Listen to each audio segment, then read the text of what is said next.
So this is what I learned for week 10. So first off, I, like all the other weeks, have never really heard of this piece of literature. And I actually found it quite interesting. For Shed number 12, The Life and Adventures for Shed number 12, like first time I just glanced over things, didn't necessarily take in the meaning behind it, but as I went on, and like especially with the aspect of the project in mind, it definitely showed me a lot of different things that I missed the first time. And so I did like this story. It was pretty cool, and how you have to really think for yourself and try and find out the meaning behind things, especially in this story, because it's about something so weird, it's so unnatural, because you're thinking about like a shed having a soul, and then it's trying to not be a part of, like, it wants to be different from society and its purpose.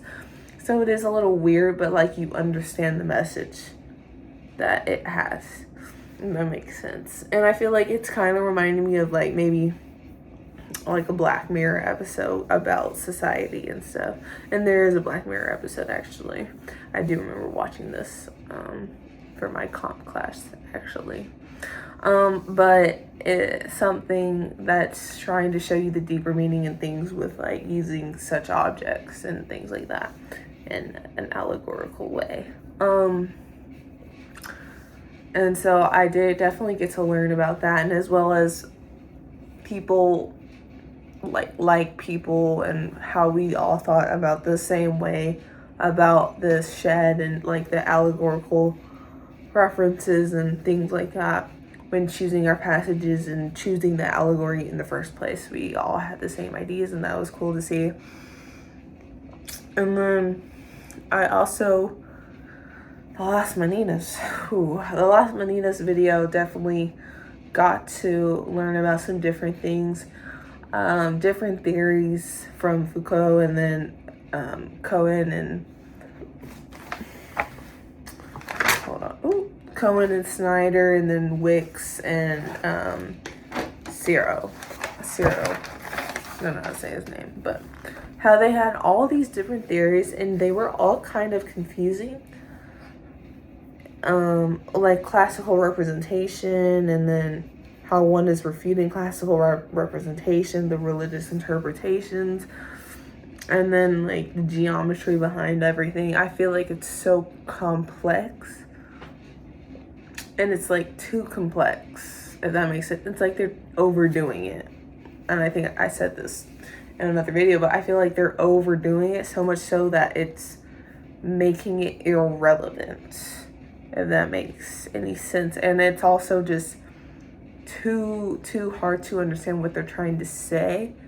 And I feel like it just feels like they're grasping at stuff. And like the evidence they'll pull is still hard to understand as well. So then it's just like, is it really valuable to us? If that makes, it's valuable in like learning other people's perspective on something, but at the same time it was not necessarily valuable in kind of changing my own ways of like, and adding any more information to how I would see the painting, if that made it.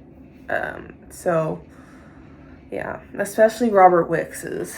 That one just baffled me that was even a theory, or I don't even know how that could be like an objection to Foucault's theory. Especially, that was so absurd.